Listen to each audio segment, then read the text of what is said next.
This is Africa Good Morning on a Friday. Mangwalane, Bwalelepo, Fukenjani, Krekwas, Vanave, Africa. Welcome to the portal into Africa's potent stories. Uganda cast ballots in a 10th national election as President Yoweri Museveni seeks to extend decades in power, while opposition leader Bobi Wine appeals to young voters amid heightened security and internet shutdowns.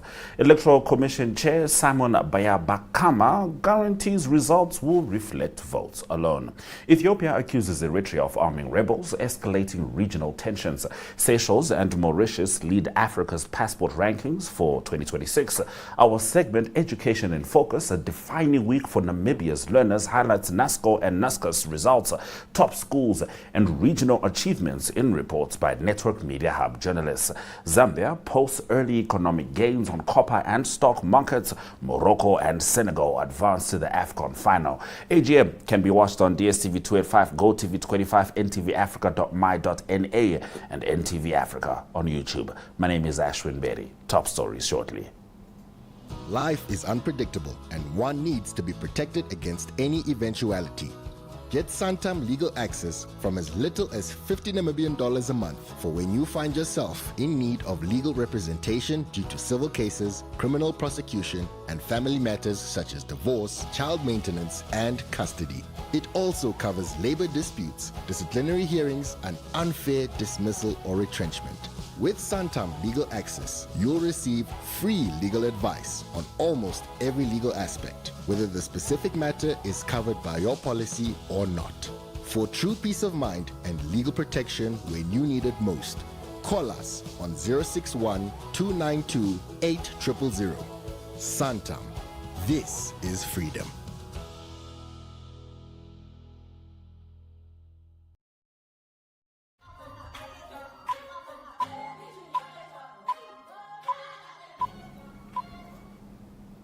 It is time for us to get into the top stories, and we start off in Uganda. Ugandans cast their ballots in a 10th national election following a violent campaign period and an internet shutdown as President Yoweri Museveni sought to extend his rule into a 5th decade. After voting in Western Uganda, Museveni said he expected to win 80% of the vote if there was no cheating, dismissing the chances of challenger Bobi Wine.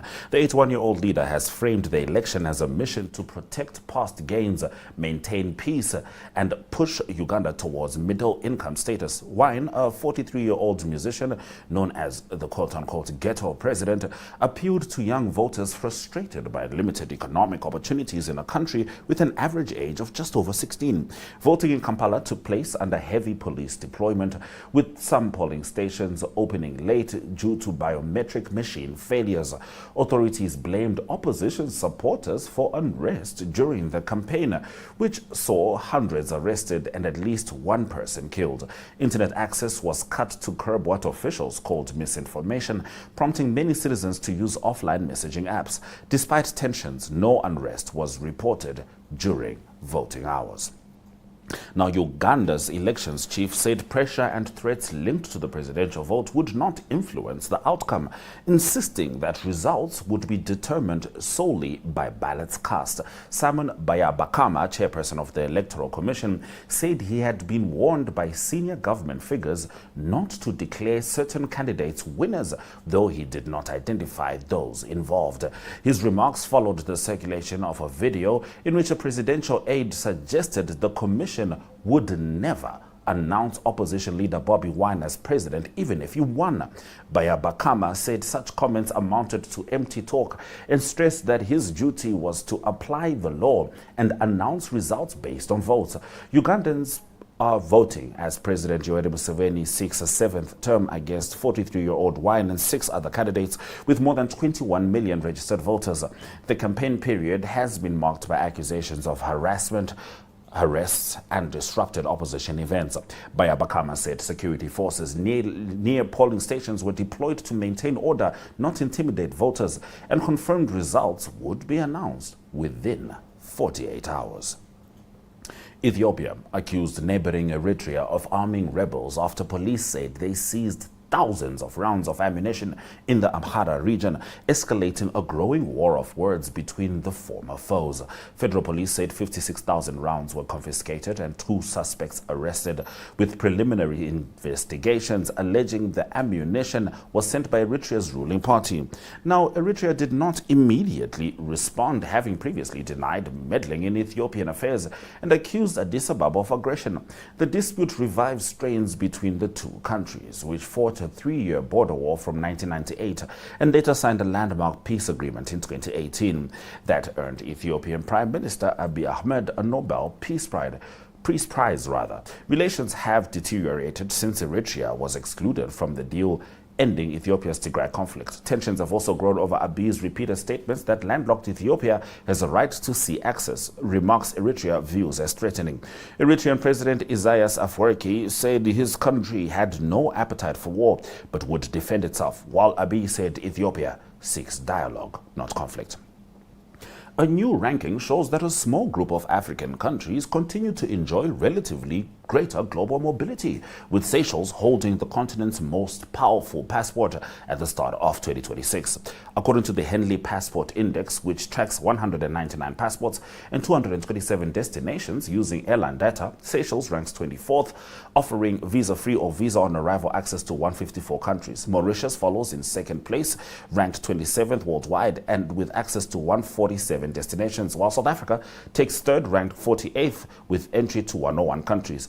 Botswana places 4th on the continent at 59th globally, followed by Namibia at 62nd with access to 76 countries. Lesotho ranks 63rd, Morocco and Eswatini share 65th, Malawi comes in at 66th globally, and Kenya rounds out the top 10. While several countries saw slight declines in access compared to last year, the rankings highlight continued regional mobility within Africa and selective international travel opportunities for citizens of the leading states. Those have been our top stories on Africa. Good morning. As we move on, we are going to be focusing on education in Namibia. It has been a defining week.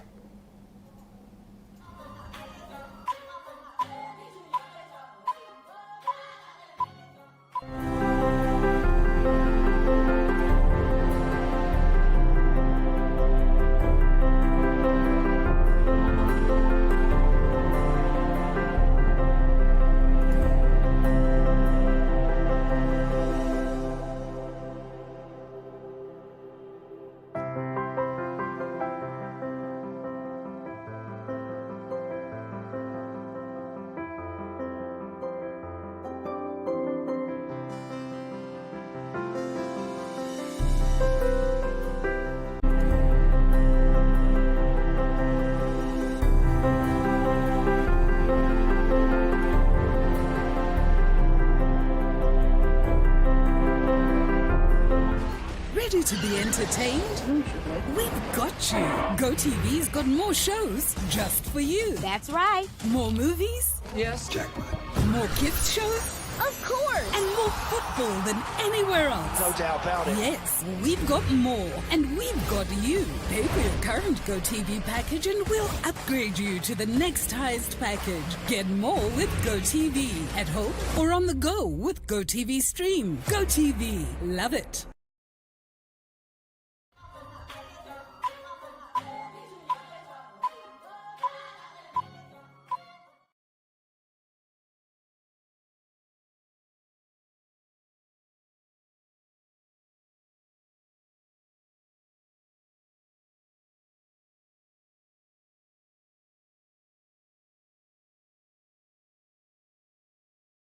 Results highlighting performance trends, top schools, and regional achievements across the country.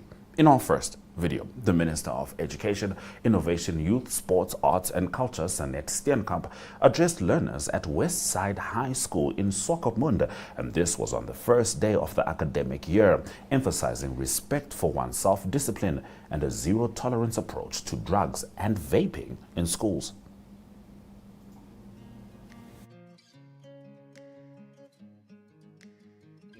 Oh, okay, thank you.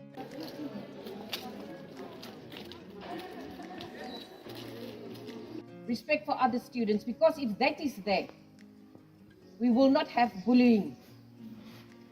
We will not have bullying. I can't hear you. Bullying. I do not want bullies on the school ground or outside the school grounds in the communities. If you have respect, you'll have respect for your parents and also for your teachers. So the first one is respect. And if you have, I want to go back to respect of self. If you have respect for self, you will preserve yourself and you will not complicate yourself, especially the secondary school learners. No vaping, no drugs on the school or beyond the gates of the school. We will have zero tolerance for any learner who feel that he or she does not want to comply with school rules and wants to be adults. This is a school, there are rules, there are regulations. 1, 2, 3, Thank you. Bye. What an encouraging way to start the year. Indeed, especially hearing from the minister herself. The Ministry of Education's Executive Director Erastus Haitengela, during his welcoming remarks at the release of the NSSCO and NSSCAS examination results, encouraged learners to remain positive regardless of their outcomes. He assured them that every learner would be guided and supported to reach their full potential.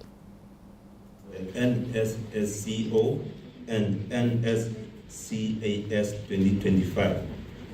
These results reflect the collective efforts, sacrifices, and commitments of learners, teachers, parents, and the entire education system.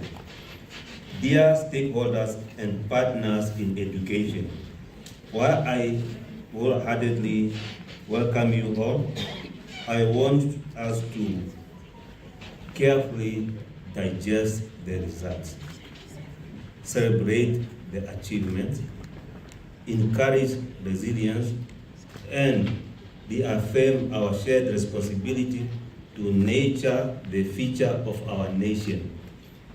To our learners, I see that's very quiet. Today marks the completion of an important stage in your journey. The ministry commend you for your dedication, discipline, and perseverance. Regardless of the result you received today, reaching this stage of your academic journey is an achievement in itself. To our principals, our teachers, and our school leaders throughout the country, allow me on behalf of the ministry to express with deep sincerity our profound appreciation. Now, Minister Sanet Steenkamp also highlighted the top performing schools and regions in the NSSCO exams. Our achievement was 29.5%. Ladies and gentlemen, for 2025 achievement, we stand at 36%.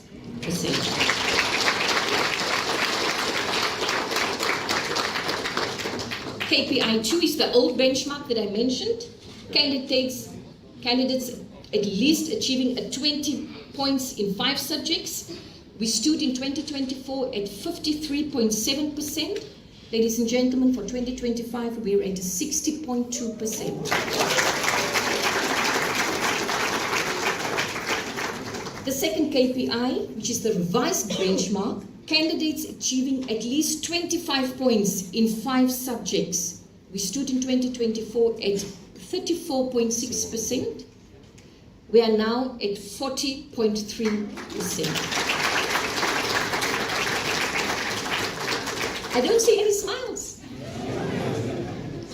Overall, esteemed members of the public, members of the media, everyone present, the data indicate notable improvements across all 3 KPIs, pointing to stronger learning achievement and enhanced progression outcomes for the 2025 cohort. KPI number 1 increased from 29.5% in 2024 to 36% in 2025, representing. And congratulations to all the Namibian learners who managed to get the results that they were hoping for. And for the others, do keep learning. It never stops. There's absolutely no reason to give up. Now, as we move on, the president of the Namibia National Students Organization, Dorothea Nangolo, said that while policy commitment to fully subsidized tertiary education is commendable, she feels that the implementation is rather fragmented. C and above. In position number 1, 2025, Kavango East. And in 2024, they were 7th. Remember, I will compare. Fully subsidized from 2026 academic year. This position arises from an urgent and shared concern that while the policy commitment to fully subsidized tertiary education marks a historic and progressive shift in Namibia's education and social development trajectory, and the current manner of implementation is fragmented, inadequately defined, and structurally exclusionary. If left unaddressed, these shortcomings risk reproducing inequality, undermining public confidence in state institutions, and negating the transformative policy or the transformative promise of the policy itself. Ladies and gentlemen, the declaration by the President of the Republic of Namibia, Her Excellency Dr. Netumbo Nandi-Ndaitwah, that tertiary education will be fully subsidized from 2026 academic year constituted a social contract between the state of this country and the students. It was a declaration grounded in the constitutional imperatives of equality, dignity, and access to education, and it responded directly to Namibia's enduring structural inequalities, where education remains one of the most decisive determinants of social and life outcomes. Namibia continues to rank among the most unequal societies globally, with a Gini coefficient exceeding 0.59 and the youth unemployment rate persistently above 50%. We swing back to Minister Sanet Steenkamp, who, presenting at the 2025 NSSCO ordinary level results, said the number of learners achieving C or better in at least 3 subjects increased from 29.5% in 2024 to 36%. Candidates attaining at least 20 points in 5 subjects rose from 53.7% to 60.2%. C and above. In position number 1, 2025, Kavango East. And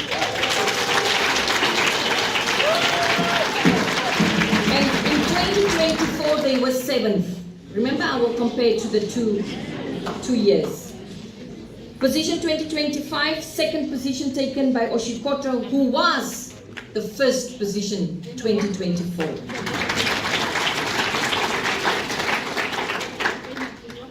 Kavango West take the 3rd position. Previously, they've been the 2nd in 2024. Ladies and gentlemen, and of course, Khomas region takes the 4th position. 4 places from being 8th in 2024. Omasati took the 5th place, and in 2024, they were number 3.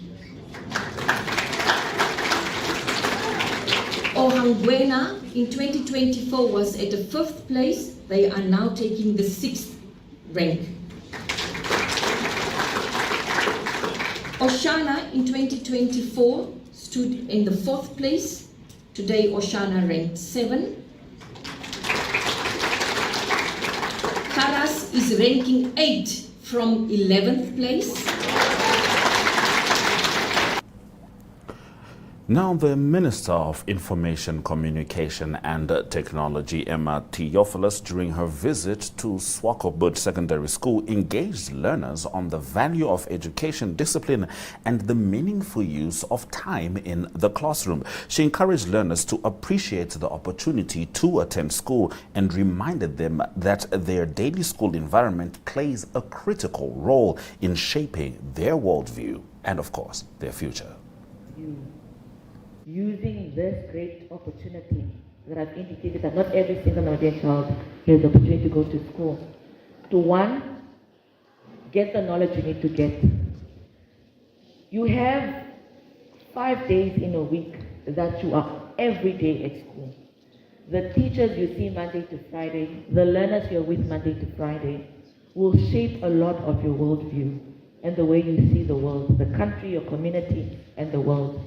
But more than that, you are anyway at school for those hours Monday to Friday. You better make use of them. And I know, speaking from myself being a learner before and not very long ago, being a student leader, that not every single learner who sits in the classroom wants to be there. But I want you to see it from a different perspective. You will be there nonetheless. Your parents, the people that care for you, that want you to succeed, that are your guardians and are guiding you, will ensure that you have the uniform, you have the books, and that you make it to school every morning, and that you make it to school every morning from Monday to Friday to come and learn. So I don't want a situation where any of you sit in a classroom Monday to Friday, 7:30 to 1 p.m., and you're not learning. So that brings us to the end of our special segment, Education in Focus, as we focused on this defining week with regards to Namibia. This is Africa Good Morning. We'll be back shortly.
All right, it's time for us to close off with our sports news. As we know, it's time for us to witness the AFCON final, which is going to be taking place tomorrow. Let's recap from how things unfolded in the semi-final. Celebrations erupted in Morocco and Senegal after both teams secured places in the Africa Cup of Nations final, setting up a decisive clash in Rabat. Host Morocco advanced after defeating Nigeria 4-2 on penalties following a scoreless draw after extra time.